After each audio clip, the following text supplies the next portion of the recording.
Muy buenas tardes, bienvenidos a una emisión más de su programa Impulsando el Derecho. Les saluda Abraham Uriostegui y los invito a que nos acompañen durante las siguientes 2 horas de transmisión, donde abordaremos temas de gran interés para todos ustedes. Arturo. Así es.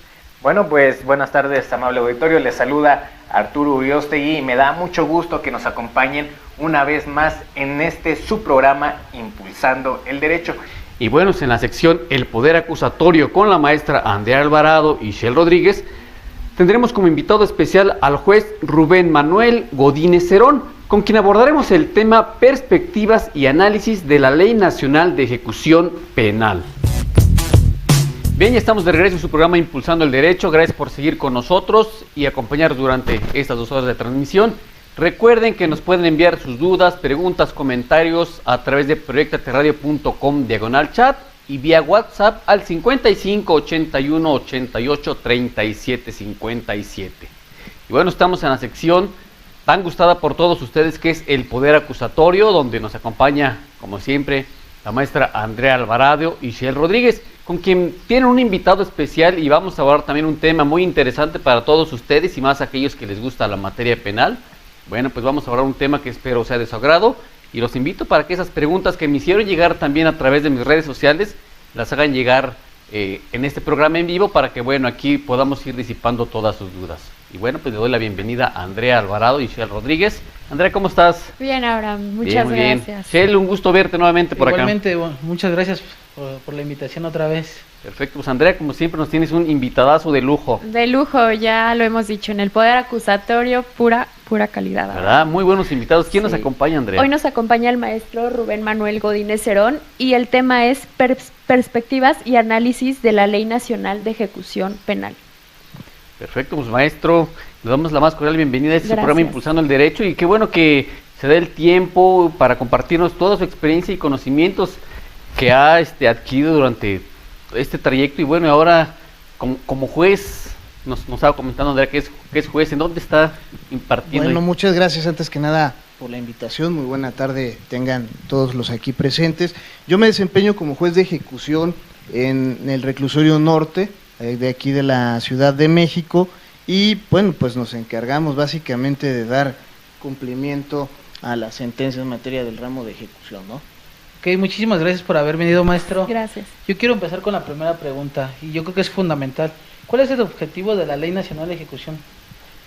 Bueno, el objetivo de la Ley Nacional de Ejecución Penal está plasmado en el artículo 1 de ese ordenamiento y consiste en que mediante esta ley se van a establecer las normas que son de observancia en materia de ejecución y entiendes en materia de ejecución a aquellas personas que están en prisión preventiva que no necesariamente se les ha sentenciado aún por la comisión de algún hecho que se pueda calificar como delito, también entran dentro de la esfera de ejecución aquellas personas que ya han sido sentenciadas o que están sometidas a alguna medida de seguridad.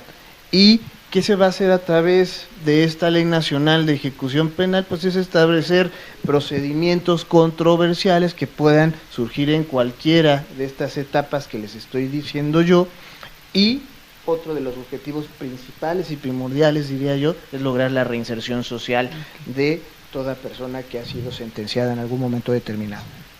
Bien. Sí, esta perspectiva muy importante que obviamente es lo que se busca, aunque sabemos que ha habido cuestiones que difícilmente hacen que alguna persona logre esa reinserción social y aparte también las políticas públicas que luego se han implementado, ¿no?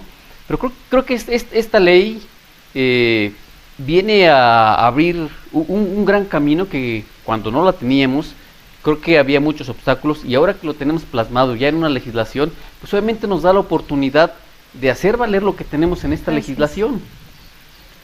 Maestro, ¿cuáles son los principios rectores del sistema penitenciario? Bueno, los principios rectores son 9 en total que enarbora la Ley Nacional de Ejecución Penal. Los podemos encontrar desglosados en el artículo 4 de este ordenamiento y si me permiten les voy a darle lectura, ¿sí? Bien, por ejemplo está el principio de dignidad. Aquí toda persona, entiéndase, ya sea procesado o sentenciado. Para estos efectos yo creo que tendríamos que decir que aquella persona que está privada en su libertad, genéricamente hablando, Claro. está sujeta a ciertos derechos y garantías que se deben de salvaguardar por parte de toda la autoridad penitenciaria, entiéndase, juez de ejecución y los órganos encargados de esta puesta a disposición física de la persona como tal, que se detenta en las autoridades penitenciarias, en los centros de reclusión. ¿Ha habido alguna cuestión ahí de interpretación en cuanto a la generalidad de la palabra dignidad? Porque a lo mejor esa conceptualización Exacto. es muy variada y es muy subjetiva. Muy subjetiva, claro. Cada persona la puede interpretar de diferente manera y esto ha dado lugar a que haya ciertas cuestiones controversiales en cuanto al concepto de dignidad, porque pues, recordemos que las personas que están en reclusión pues evidentemente no tienen una vida digna dentro de prisión y habría que analizar desde ese momento y esa conceptualización que se puede entender por el concepto de dignidad, que es algo, esa connotación nos puede ocasionar ciertas problemáticas a nivel interpretativo en la Ley Nacional de Ejecución Penal. Es algo que yo les quiero dejar ahí en claro. Otro de los principios rectores es el de igualdad. Creo que eso no hay ningún problema porque estamos hablando a un público que pretendo yo o quiero pensar se especializa en derecho, pues es la igualdad que debe de haber dentro de las prisiones. No debe haber privilegios como tal. No se le debe de descalificar a la persona por su preferencia sexual, por sus creencias religiosas, por el origen étnico, etc. Debe haber una igualdad generalizada para las personas que están dentro de prisión. Otro de los principios vendría siendo el de legalidad, la fundamentación y la motivación que debe de existir dentro de las resoluciones que dicta tanto el juez de ejecución como la autoridad penitenciaria en los procedimientos administrativos que están sujetos a su disposición. El principio de transparencia es el acceso que se debe tener a la información respecto de esa materia de ejecución que se concretiza en una carpeta de ejecución. También está el principio de confidencialidad, independientemente que se tenga acceso a través de estos mecanismos de transparencia, de acceso a la información, bueno, deben de mantenerse en resguardo, en secrecía, los datos personales de la persona privada de la libertad. Otro de los principios que debe haber es el de publicidad. Las audiencias deben de ser públicas, abiertas al conocimiento de la sociedad en general, con las excepciones que puede salvaguardar la ley en un momento especificado. También existe el principio de proporcionalidad. Aquí toda afectación o limitación de derechos que tiene la persona privada de su libertad debe de procurarse que esa afectación o esa limitación de derechos sea lo más mínima que se pueda, porque precisamente al estar una persona sometida a prisión, creo que esos derechos, esos derechos humanos se hacen más patentes y más vulnerables dentro de esta etapa privativa de libertad. Y finalmente está el principio de reinserción social. Fíjense que aquí sí me gustaría darles lectura a la reinserción social respecto de este artículo 4. Nos dice la reinserción social, y así la define la Ley Nacional, como la restitución del pleno ejercicio de las libertades tras el cumplimiento de una sanción o medida ejecutada con respecto a los derechos humanos. Si de la interpretación que hacemos de este concepto de reinserción social, se advierte que una persona, con el solo hecho de que cumpla con la pena de prisión impuesta, dada la conceptualización, está reinsertado a la sociedad con cumplir con la pena de prisión. Creo que se aleja un poquito esta conceptualización de los ejes rectores que están marcados en el párrafo segundo del 18 constitucional, que son pues educación, salud, capacitación, deporte. Creo que no toma en cuenta esta definición la Ley Nacional, los ejes rectores para la reinserción social que están plasmadas en la Carta Magna, ¿no? Maestro, ¿qué obligación tiene el juez de ejecución? Bueno, el juez de ejecución tiene un sinnúmero de obligaciones, están plasmadas en el numeral 25 de la Ley Nacional de Ejecución Penal. Garantizar el respeto de los derechos de las personas privadas de su libertad, garantizar el cumplimiento cabal que se dé a la sentencia, que ya es materia de ejecución y que en un momento determinado ha pronunciado un tribunal de enjuiciamiento o un juez de control, es decir, la invariabilidad de la cosa juzgada, así lo mencionan las obligaciones. Otra de las obligaciones del juez, pues es tomar medidas de seguridad si es que se están restringiendo o violentando los derechos de las personas privadas de su libertad. Es una facultad del juez, incluso para aquellas personas también privadas de su libertad que están enfermas. En ese sentido también se puede someter bajo su custodia incidentes de reparación del daño para la víctima, no necesariamente solamente abarca sentenciados o privados de su libertad, sino también para las víctimas, ¿no? Y los beneficios preliberacionales, permisos especiales, tal vez para salir de prisión en un momento determinado. Excelente. ¿Cuáles son las condiciones de internamiento? Bien, en ese sentido hay un rubro especificado en la Ley Nacional de Ejecución Penal, concretamente en el numeral 30 de la Ley Nacional de Ejecución Penal, que habla que las condiciones de internamiento se deben de traducir en una vida digna y segura para todas las personas privadas de su libertad. Pero volvemos de nuevo a lo que yo ya mencionaba al principio, qué se debe entender por vida digna, qué se debe entender por vida segura. Creo que difiere subjetivamente hablando de todos los que opinamos al respecto sobre este tema, y no necesariamente tenemos que estar privados de la libertad para opinar, ¿no? ¿Sí? Así es. Sí. Hablando de esto de la dignidad y tomando un poco lo que comentaba hace rato en cuestión de la igualdad, hemos visto a través de distintos medios de comunicación, en algunos segmentos de noticias, que quizá esta parte de la igualdad, pues quizá en algunos centros penitenciarios no se da, porque como bien decíamos, al hablar de la igualdad vamos a entender que no va a haber privilegios. Y quizá en algunos centros penitenciarios, por los medios de comunicación que nos han presentado, encontramos en donde hay personas que están en este internamiento, pero gozando de ciertos privilegios. Sí. Entonces, dicen, bueno, es que tengo estos privilegios, pero ¿por qué? Pues para tener entonces aquí una estancia digna, ¿no? Y volvemos a ese vaivén, o sea, ¿dónde está lo digno? Y entonces, ¿dónde está ese respeto a los privilegios? Creo que se ha tratado de combatir esta parte, y creo que de alguna manera se entiende que mucha gente pues sí está molesta porque algunos sí tienen ciertos privilegios y otros no. Y pues obviamente si nos vamos a lo que nos dice la ley, pues sí se trata entonces de buscar ese equilibrio, ¿no? Esa igualdad. Esa igualdad que debe de haber entre todas las personas que están privadas de su libertad, y yo creo que es función tanto del juez de ejecución como de las autoridades penitenciarias a la par, trabajar para que no haya este tipo de situaciones, ¿no? Bien.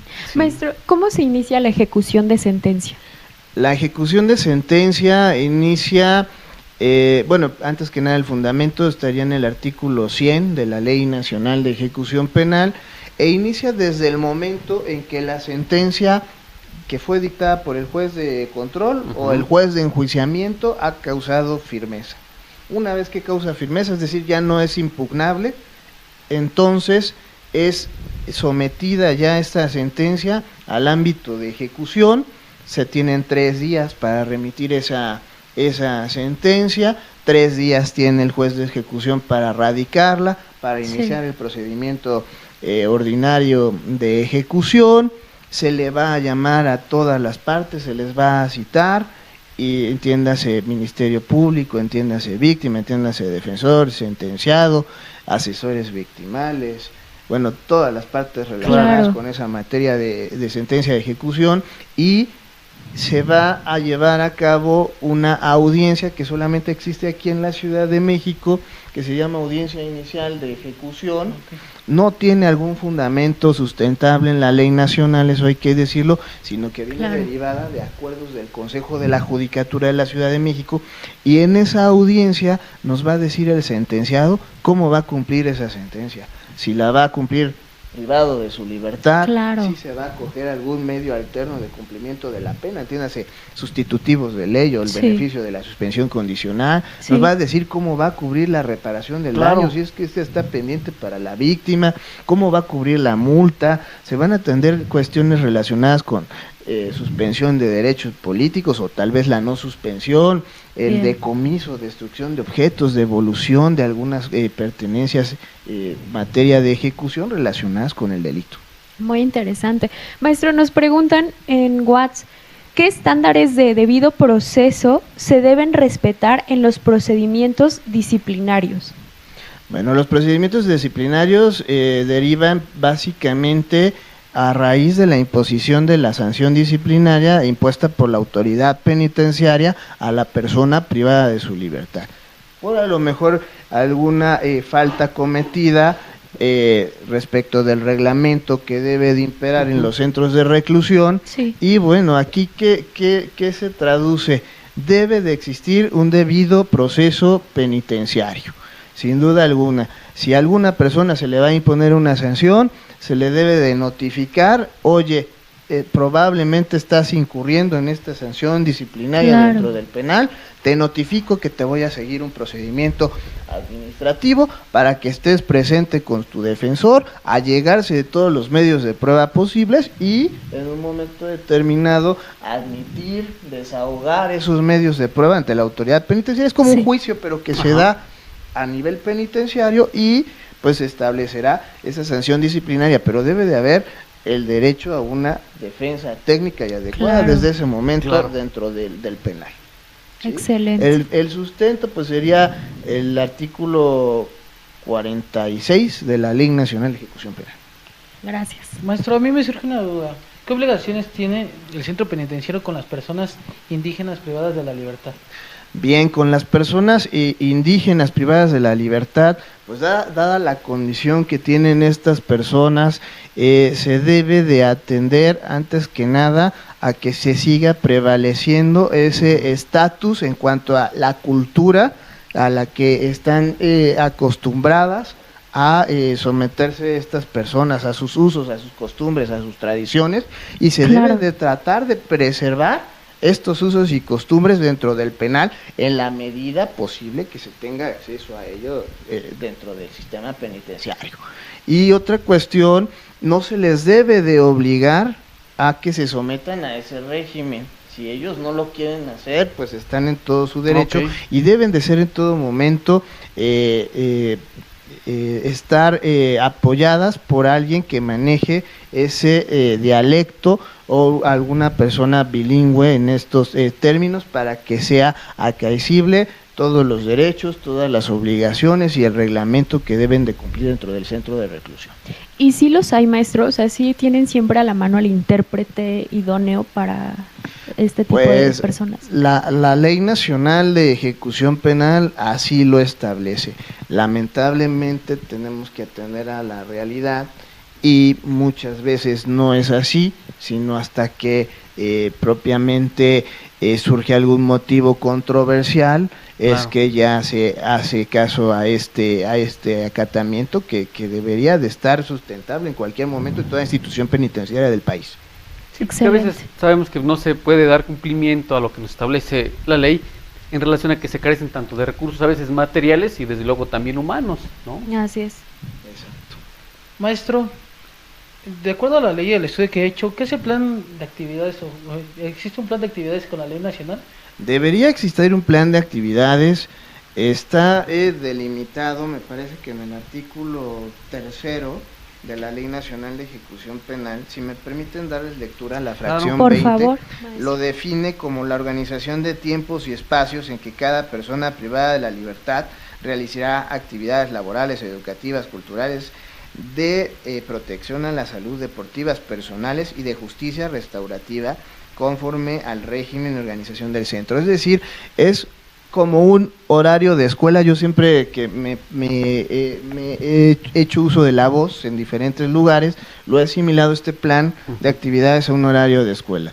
En la Sí. escuela tú dices, no sé, de las 10 de la mañana a las 11 de la mañana voy a tomar la clase de Derecho Penal, de las 11 a las 12, Derecho Civil, esto va a ser los lunes, esto va a ser los miércoles, esto va a ser los viernes, Bien. y de jueves o martes voy a hacer tales y tales actividades. Eso es el plan de actividades, nada más que traducido a Sí. deporte, cultura, recreación, trabajo, educación, etc., que tendrá que desarrollar el sentenciado junto con la autoridad penitenciaria dentro de los tiempos y espacios y dentro de la infraestructura y los medios que te puede proporcionar la Claro. autoridad penitenciaria para hacerlo. Claro. Sí, sí. Como eje rector de la reinserción social. Bien. Fundamento artículo 104 también de la Ley Nacional de Ejecución Penal. Gracias. Maestro, ¿cómo operan los traslados voluntarios con las personas privadas de la libertad? El fundamento es el artículo 50 de la Ley Nacional de Ejecución Penal. El traslado voluntario, pues es, como lo indica el nombre, la persona que está privada de su libertad desea trasladarse voluntariamente, sin existir algún tipo de coacción alguna, a otro centro, puede ser de otra, más bien otro centro que se encuentre en otro estado de la República, pero aquí es a petición de la persona privada como tal, previa asesoría que tenga con su defensor, y eso es lo que deberá corroborar el juez de ejecución para que se materialice ese traslado voluntario. ¿Y los involuntarios? Los involuntarios son aquellos donde la autoridad penitenciaria ya no quiere tener dentro de esa puesta a disposición a esa persona privada de la libertad y la desea trasladar a otro centro penitenciario totalmente diferente. Y aquí, ¿qué pasa? Bueno, porque la autoridad penitenciaria va a solicitar un mecanismo controversial, una petición que formula ante el juez de ejecución para que en audiencia, una vez llevado todo el procedimiento controversial que establece el numeral 122 a 127 de la Ley Nacional, se logre convencer al juez de ejecución para que se materialice ese traslado y el juez lo ordene. Excelente. Bueno, ahí antes de que no se me olvide y se me vaya la Sí. idea. Por ejemplo, entonces, en ese traslado voluntario, la persona que lo está solicitando, de alguna manera, tiene que acreditar o justificar el por qué quiere ser trasladado a otro centro penitenciario. Sí, generalmente ese traslado voluntario atiende a cuestiones de reinserción social o a cuestiones porque se encuentra más cercano el otro centro donde se va a ser trasladado, se encuentra más cercano a su domicilio. Perfecto. Si se la encuentra más familia, cercano, claro. es fundamento del 18 constitucional, me parece párrafo séptimo o tercero, no tengo ahorita exactamente bien el dato, puede solicitar ese cambio a un domicilio más cercano respecto al centro penitenciario, ¿no? Y entonces, ahora, tratándose de los involuntarios, ¿qué pasa? Esa persona se puede oponer, decir no quiero, y también debería de justificar el por qué no lo acepta. Exacto, y precisamente por eso esa situación se tiene que solventar en audiencia ante el juez de ejecución, porque mientras la autoridad penitenciaria te quiere trasladar, Claro. La persona privada Claro. dice, no, yo no quiero. Sí. Obviamente, por ende, la autoridad penitenciaria tiene que acreditar cuál es el motivo. Exacto. De por qué no. Exactamente. Así es. Bien, maestro. ¿Cómo se instrumenta la práctica de actividades físicas y deportivas dentro de los centros penitenciarios? Bueno, ahí se tendrán que establecer mecanismos acorde al 18 constitucional en cuanto al párrafo segundo, en esos medios para lograr la reinserción social que se encuentra el deporte, y tendrán que implementarse actividades, horarios y dentro de la infraestructura y medios que tiene al alcance la autoridad penitenciaria para solventar estas circunstancias. Fíjate, Andrea, que hay autoridades corresponsables en la Ley Nacional de Ejecución Penal que trabajan de la mano con la autoridad penitenciaria y con el juez de ejecución para lograr ese esquema de reinserción social. Y aquí podemos encontrar la Secretaría la Comisión Nacional de Cultura Física y del Deporte, entiéndase a nivel federal o Sí. entiéndase a nivel local, se trabaja junto con estas instituciones para lograr esa reinserción social en cuanto a este derecho constitucional que es el deporte. Maestro, Excelente. ¿en qué consiste el derecho a la educación en el centro penitenciario? El derecho a la educación es solventado en el numeral 83 de la Ley Nacional de Ejecución Penal y consiste precisamente en esa capacitación que se da a la persona privada de la libertad que no necesariamente tiene que ser sentenciada. Yo creo que desde que entras a puesto a disposición, ya sea en prisión preventiva, tienes derecho a todas estas facultades que te da la Ley Nacional de Ejecución y el 18 constitucional, y aquí pues si una persona no ha terminado sus estudios, mediante estas técnicas de educación, pues los puede terminar o los puede iniciar sus estudios, todo esto atendiendo a las aras de la reinserción social, con metodología ya planteada, pedagogía implantada, maestros especializados para estos rubros. Excelente. Maestro, la finalidad también de la educación y el trabajo, ¿cómo ustedes lo toman en cuenta? ¿Cuál es la finalidad? Bueno, está solventado en el numeral 87 de la Ley Nacional de Ejecución Penal. El trabajo incluiría varios rubros, desde capacitación para el trabajo hasta el trabajo mismo como tal. Capacitar para el trabajo, implementar diversas técnicas para que, atendiendo a las aspiraciones laborales, a las aptitudes que tiene la persona, pueda hacer su sustento económico saliendo de prisión, y también el de su familia. Y bueno, aquí está en plena relación esto, que se pueden realizar trabajos no remunerados dentro del centro de reclusión, o trabajos remuneratorios trabajando para terceros. Pero esos terceros deben de facilitarle en todo momento a la persona que está trabajando seguro todas sus prestaciones, derechos de ley, incluso hasta sus salarios, ¿no? Excelente. Un ejemplo en la vida práctica de este trabajo que se preste a terceros, ¿como cuál podría ser? Bueno, por ejemplo, hasta donde yo tengo conocimiento, por ejemplo, las personas privadas de su libertad, mujeres, ahí en Santa Marta, Acatitla, diseñan ropa para una marca comercial, que es ropa que usan mujeres. Y ahí se puede devenir ese ejemplo en materia de trabajo. Bien. ¿Quién y cómo realiza el cómputo de la pena y quién puede oponerse al cómputo de la pena? Bien, el fundamento es el numeral 106 y 118 de la Ley Nacional de Ejecución Penal. Es una obligación del juez de ejecución realizar el cómputo de la pena, es decir, cuándo vas a compurgar esa pena de prisión que te fue establecida en sentencia. Si tienes diversas sentencias, en qué momento culminas una sentencia, en qué momento inicia el cómputo de la otra y cuándo concluye, y así sucesivamente. Ese cómputo, reitero, lo realiza el juez de ejecución, lo realiza de la mano con las autoridades penitenciarias, que son tres autoridades básicas torales, que es la Dirección Ejecutiva Jurídica de Derechos Humanos de la Subsecretaría del Sistema Penitenciario, la Dirección de Control y Seguimiento de Sentenciados en Libertad y el director del penal, que está puesto a disposición. La persona nos van a proporcionar la información de las penas que pudiese llegar a tener el sentenciado, y nosotros vamos a tener que establecer en qué fecha va a compurgar la pena relacionada con la carpeta de ejecución. Y si hay alguna oposición en contra de esa fecha de compurga, pues se puede oponer a ella, obviamente, el sentenciado, que sería el principal agraviado, su defensor, pero también lo puede hacer la víctima, lo puede hacer el Ministerio Público o el asesor jurídico como tal. Bien, maestro, ¿cuáles son las reglas para el desarrollo de la audiencia?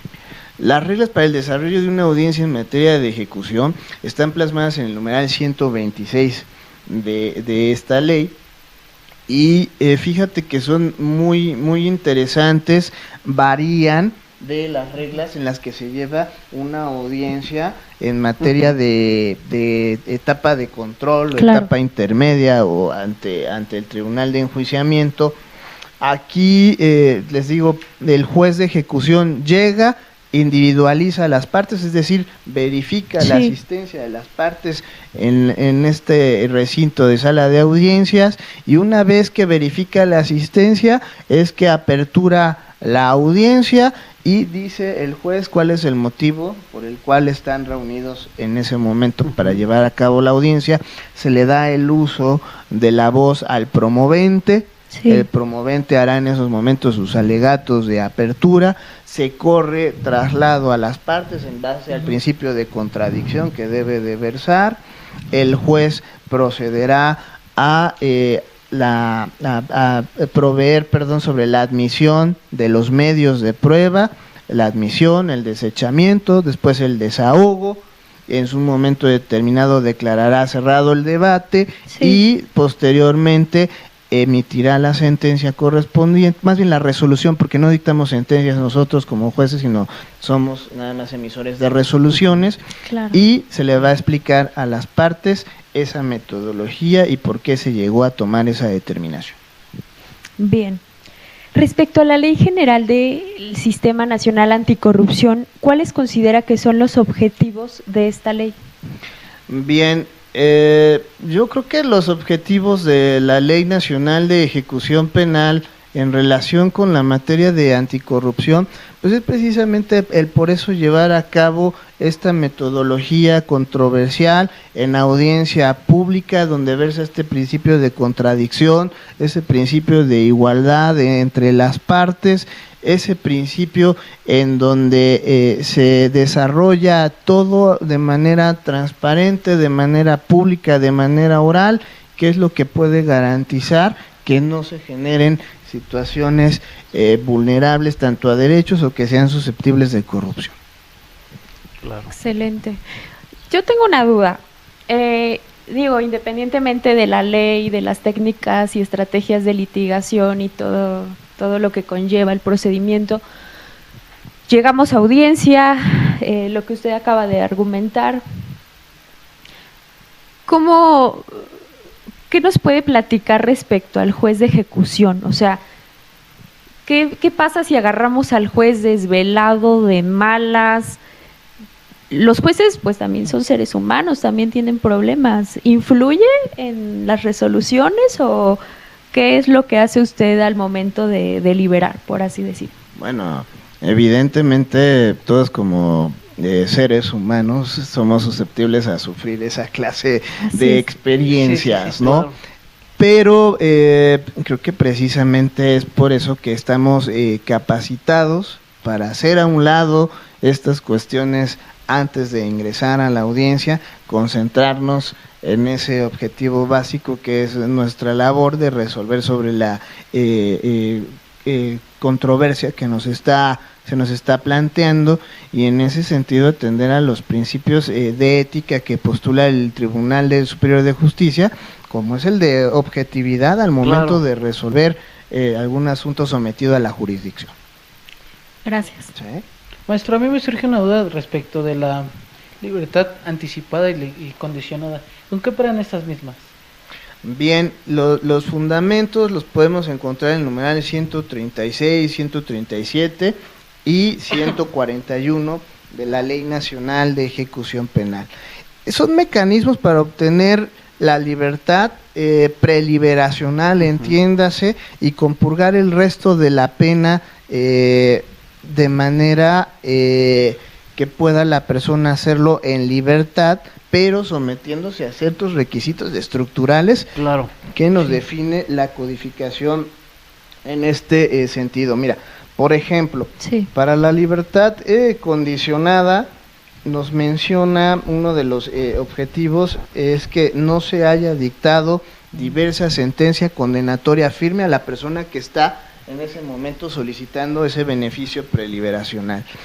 Esta fracción primera del numeral 137, hasta donde yo tengo conocimiento, no sé si alguien tenga otro dato diferente al que yo tengo, es que está todavía en análisis en la Suprema Corte de Justicia de la Nación. Porque si nos vamos a la literalidad, que no se haya dictado diversa sentencia condenatoria firme, pues cualquier persona con un antecedente penal no podría acceder en consecuencia a un beneficio preliberacional, ¿no? Recordemos que muchos son reincidentes, o porque si una persona cometió un delito tal vez culposo, se le va a negar el acceso a un beneficio preliberacional, ¿no? Claro. O un antecedente penal de 1970 y tantos, vamos a decirlo así, ¿por qué se le va a negar ese acceso a la solicitud de beneficio preliberacional. Así es. Yo creo que por sentencia condenatoria firme se deberá sentar de interpretar a mi consideración aquella que ya no está subyúdice, que no está ya siendo materia de algún otro recurso y que ya está puesto a disposición el sentenciado como tal para cumplimentar esa sentencia como tal. Otro de los requisitos Sí. es que no exista un riesgo objetivo y razonable para el externamiento de la persona que se traduzca hacia la víctima. Claro. Claro. Algunos teóricos en ese sentido se expresan que un riesgo objetivo pues es una cuestión a futuro que es incierta. Son Sí. cuestiones que no sabemos si van a pasar o no y cómo es posible evaluar un riesgo objetivo de una cuestión que no sabe si va a pasar o no a futuro. Eso es algo que está ahí también muy controversial, esa fracción segunda de este numeral 137. Respecto del riesgo objetivo, déjenme también decirles que hay posturas que el riesgo objetivo lo debe acreditar el peticionario, en este caso el sentenciado, Ok. o en su defecto la fiscalía. ¿Cómo va a acreditar que no existe ese riesgo para la víctima una vez que se le conceda un beneficio preliberacional? Aquí van a entrar en juego también la teoría de la carga dinámica de Sí. la prueba, va a entrar también en juego el artículo, creo que es el 22 constitucional, en donde el Estado es el que debe proporcionarle esa seguridad a todos sus ciudadanos Claro. como tal. Entonces, Así entra en juego toda esta conceptualización dada respecto del riesgo objetivo. Otra de las circunstancias que se debe obtener y que son casi primordiales y casi semejantes para ambos beneficios, o libertad condicionada o anticipada, es que haya buena conducta del sentenciado dentro de prisión. Y ahora sí, se habla aquí de sentenciado. Los sentenciados son los únicos que pueden solicitar Sí. beneficios preliberacionales. Y esa conducta pues se puede solventar en cuanto a las actas disciplinarias que te registra el penal. Si el sentenciado fue sancionado disciplinariamente o no fue sancionado, pues ya será tomado en consideración por el juez de ejecución para ver si le concede ese beneficio preliberacional. Porque si el sentenciado tiene una sanción disciplinaria en toda su estadía dentro de prisión, pues es un Claro. hecho Claro. único, un hecho aislado que yo creo que no podría ser tajante para que se le negara ese acceso a la libertad como tal. Maestro, partiendo de esa base, ¿cuántas sanciones ustedes consideran que no pueden ser, para obtener ese beneficio que se tendrán que llevar a cabo? ¿Cuántas sanciones? Bueno, yo creo que aquí sí es a criterio del juez de ejecución.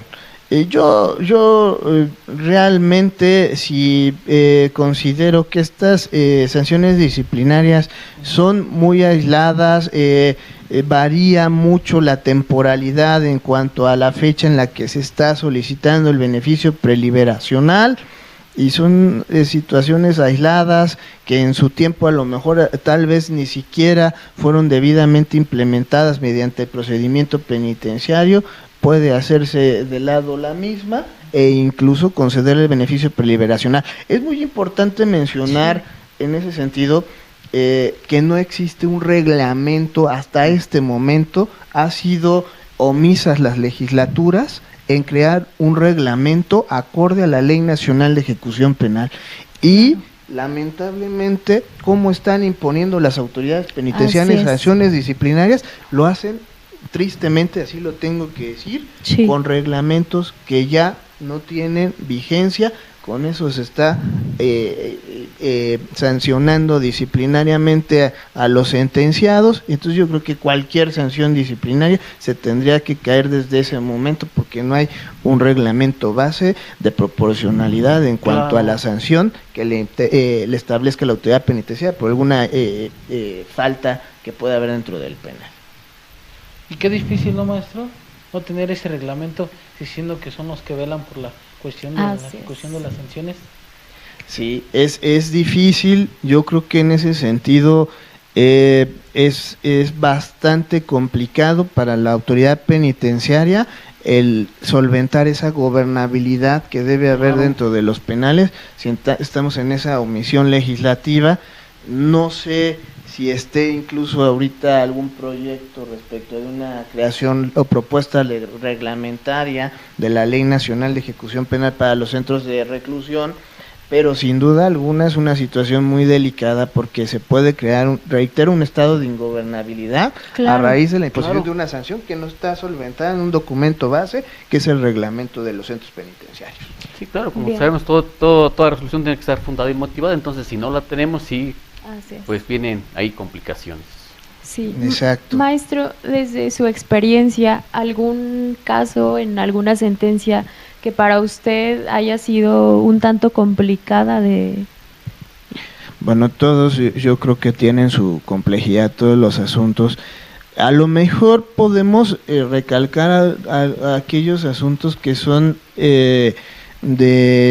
susceptibles de medios de comunicación, de cuestiones relacionadas con la prensa y que se solventan a diario en las noticias y que está enterada toda la sociedad. En un Sí. momento determinado yo como juez de ejecución llegué a llevar la tramitología, y lo digo así, tramitología del procedimiento de ejecución. No llevé la audiencia como tal del asunto del BMW del conductor que se accidentó allá en Reforma Sí. y que murieron, me parece, 4 personas Así que es. iban con él.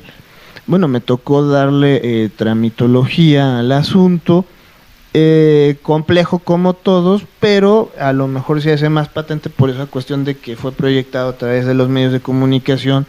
Y Claro. aquí el sujeto pues tenía que, antes que nada, para solicitar un beneficio preliberacional, que es lo que Sí. estaba haciendo, pues es pagar la reparación del daño, porque Claro.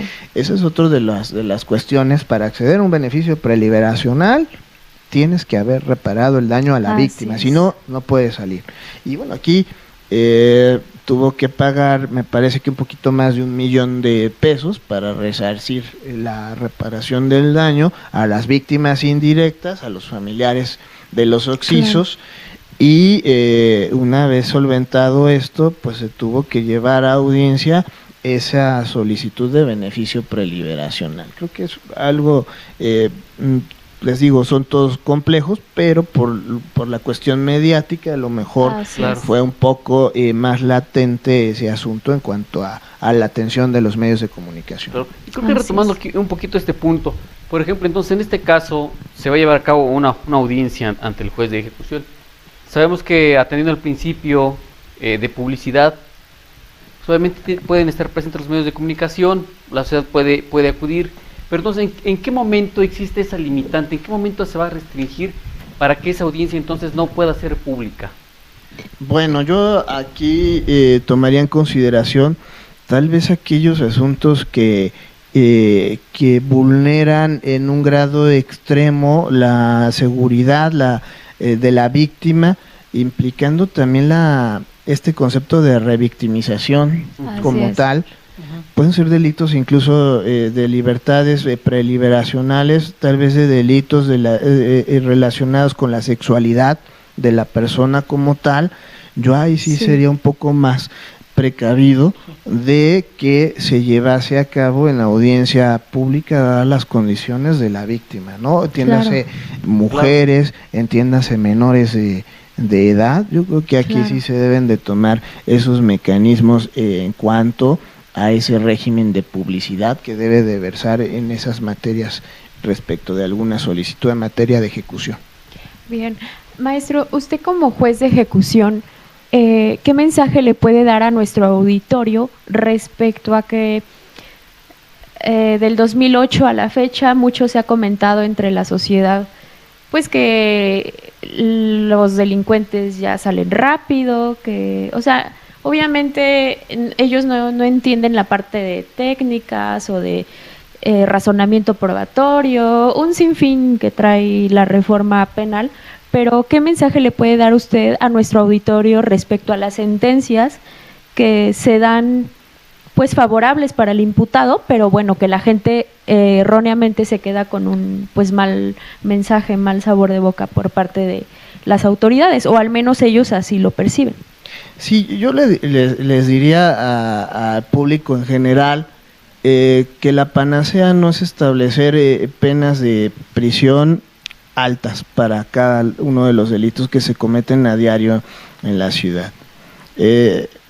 Nosotros, y creo que los que estamos aquí por lo menos presentes en este momento, sabemos que el aumento de las penas como tales no previene en lo absoluto la delincuencia, no nos garantiza que la persona que sale de prisión no va a delinquir, eso no lo garantiza en lo absoluto. Claro. Lo que sí nos garantiza las penas altas son un hacinamiento, una sobrepoblación en los reclusorios, que son bombas de tiempo, en cualquier momento puede estallar, un conato claro. De rebeldía en prisión que puede generar muertos, que puede generar injusticias para los inocentes. Es así que debe de existir un debido proceso para que las personas puedan compurgar esa pena en libertad, tener acceso a esos mecanismos alternos de cumplimiento de las penas, entiéndase los sustitutivos, los beneficios o los beneficios preliberacionales que contempla la Ley Nacional de Ejecución Penal para lograr esa reinserción social en base a todos esos mecanismos y estándares que están plasmados en la Constitución, en los tratados internacionales, que sin duda alguna falta mucho por hacer en el país y falta muchísimo, muchos mecanismos por implementar, pero yo les diría que no se debe también de juzgar a una persona por sus antecedentes, sino por el hecho que actualmente ha cometido, derecho de acto, derecho de autor, ya lo sabemos nosotros como abogados. Y creo que poco a poco podemos ir trabajando en conjunción para lograr que las personas se reinserten a la sociedad y no sobrepoblar las cárceles. Recordemos que también el Código Penal el Código Nacional de Procedimientos Penales es un código nuevo, realmente tiene muy poco de aplicación. Yo creo que deberíamos de dejar que siga surtiendo sus efectos ese Código Nacional, ver cómo va avanzando su eficacia a lo largo del tiempo, y yo creo que vamos a ver resultados pues en lo mayor tiempo posible. Claro, y sabemos que bueno, hay muchos a favor, muchos en contra, pero pues es como todo, está en marcha, y obviamente sobre la marcha se tienen que ir haciendo los ajustes necesarios para llegar al objetivo que se quiere. Así es, yo creo que en las escuelas en general se debe de concientizar a la sociedad sobre estos rubros para que precisamente no haya esas condenas prematuras socialmente hablando por el público en general, y también hacer esa conciencia hacia los medios de comunicación, ¿no? Sí, porque prácticamente todavía ni siquiera llegan a esta etapa los jueces de ejecución, cuando pues medios de comunicación, la sociedad pues, prácticamente ya lo condenó, ¿no? Y es un grave problema porque todavía ni siquiera está en una etapa en donde estamos en la etapa de juicio, cuando apenas estamos hablando cuando fue detenido, ¿no? Ya lo están condenando, que es culpable, y todavía ni siquiera sabemos. Es importante, yo creo que conocer por lo menos en materia genérica cómo funciona un procedimiento en materia penal para no irse con la idea de que el juez lo soltó. Sí, el juez lo soltó, pero en base a todos estos mecanismos y reglamentos que especifica la ley en general, ¿no? Como lo comentó desde un inicio, ¿no? Son objetivos y tienen que resolver con lo que tienen, ¿no? Quizá medios de comunicación comentan otras versiones, otros hechos, y quizá por allá dicen que tienen otros medios o datos de prueba. Pues aquí se está resolviendo con lo que se tiene. Claro. Y desafortunadamente a veces es otro punto que tiene la ciudad, ¿no? Que siempre también dicen, salió, es que el juez se vendió, o es que el juez, y a veces también es una mala costumbre, ¿no? De la sociedad, que siempre está estigmatizando a alguien cuando ni siquiera conoce el procedimiento, y obviamente por todo lo que se pasa para llegar a esa resolución. Así es. Y en efecto, o sea, es falta de educación cultural básicamente yo he pensado, bueno, a partir de que está el señor Andrés Manuel, yo digo, no, bueno, lo único que nos queda en la sociedad ya, o sea, son los jueces, o sea, los jueces son los únicos que hoy día nos pueden salvar de cualquier situación, ¿no?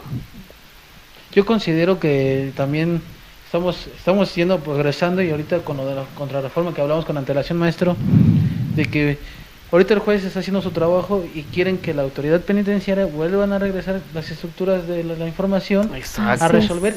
Y es súper complicado, ¿no, maestro? Tener esa circunstancia ahí. O sea, estamos avanzando y regresamos a lo de siempre, como dice. Sí, evidentemente la autoridad penitenciaria antes tenía todo el monopolio de lo que es la ejecución de las penas a discrecionalidad. Ellos decidían si una persona podía obtener o no un beneficio preliberacional o de libertad anticipada. También a discrecionalidad resolvían sobre los traslados, a quién ponerlo a disposición, hacerlo o no hacerlo, en base al riesgo institucional que para ellos representaba. Sin embargo, ahora existe el juez de ejecución, quien es el que debe de vigilar el cumplimiento y todas las condiciones derivadas del internamiento de una persona como tal. Sí. Y en un momento determinado, eso es lo que le causa un poco de conflicto a la autoridad penitenciaria, que ahora esté el cumplimiento y vigilancia de la persona privada de libertad bajo la jurisdicción de los jueces de ejecución y ya no a ellos, ¿no? Claro, pero creo que es una de las bondades de este sistema de justicia, claro, ya tener un juez de ejecución. Claro, y está sustentado constitucionalmente en el párrafo 3º del numeral 21 constitucional. Ahí es el origen del juez de ejecución y es por eso que se crea esta figura del juez, para que no se deslinde solamente el juez de control y enjuiciamiento al momento de dictar la sentencia, se deslinde de la ejecución, vigilancia y cumplimiento de la misma, sino que siga pasando a manos del Poder Judicial, ahora a manos del juez de ejecución, ese monitoreo de la pena como tal. Así es. Maestro, ¿cómo cree usted que vamos en cuanto a reinserción social? ¿Cree que sí hay personas que lo están cumpliendo? ¿Usted agregaría algo adicional a lo que ya marca la Constitución? Yo creo que sí hay casos de reinserción social. Evidentemente sí los hay. Los pocos sí los hay. Lo debo yo de reconocer como tal. Pero vuelvo a lo mismo. Mientras no se dote a la autoridad penitenciaria de todos esos medios al alcance que debe de tener, como es la infraestructura en cuanto a vida digna dentro de prisión, a las personas que están sometidas a su disposición, a esos medios de salud, a esa alimentación básica que deben de recibir a diario, a tener ese dormitorio o esa celda en donde están nada más destinadas a uno o dos privados de la libertad como tal, y no que estén adentro más de 10 personas durmiendo, a que se realice ese deporte, esa capacitación para el trabajo, esa solventación para que puedas tener aras de una expectativa de reinserción social ya una vez en libertad. Creo que cuando tengamos todos esos medios al alcance, y reitero, se le dote a la autoridad penitenciaria como tal, por parte ahí sería del Poder Ejecutivo como tal, es que podemos ver ya plasmada esa reinserción social en los individuos como tal. ¿A cuánto cree que estamos de lograr todos esos objetivos? Falta mucho. Yo considero que estamos todavía a años de poder ver estos resultados, y si lamentablemente vienen cambios a las normatividades, pues esos cambios se van truncando y vamos a volver a empezar, lamentablemente, de cero, cualquier proyecto a largo plazo, ¿no? Sí, perfecto. Pues, maestro, en verdad, un gusto que nos haya compartido este tema, haya disipado todas estas dudas. Creo que quedaron algunos puntos muy claros y creo que pues, hay todavía mucho que hacer, pero bueno, de alguna manera tenemos esta legislación que respalda el actuar y ya no como lo teníamos en antaño. Entonces, lo vuelvo a repetir, es una para mí de las bondades que tiene este sistema. Pues me veo muy agradecido que nos haya compartido este tema y bueno, pues ojalá y tengamos una futura ocasión, cuando el tiempo se lo permita, poder seguir charlando pues, sobre este tema tan interesante. Muchas gracias por la invitación. Andrea, pues como siempre, muchas gracias. Gracias, Abraham. Shell, comparten tus redes sociales, números de contacto, ¿dónde te encuentran? Sí, yo estoy en Facebook como Shell Rodríguez. Mi número de teléfono para cualquier consulta es 55 87 92 09 49. Esos son mis contactos de donde me pueden seguir. Maestro, ¿usted nos puede proporcionar alguna red donde podamos seguir? Bueno, yo estoy en Facebook como Cerón Rubén, ahí me pueden encontrar y también me pueden seguir para cualquier situación en cuanto a las pláticas o cursos que dé sobre esta materia de ejecución.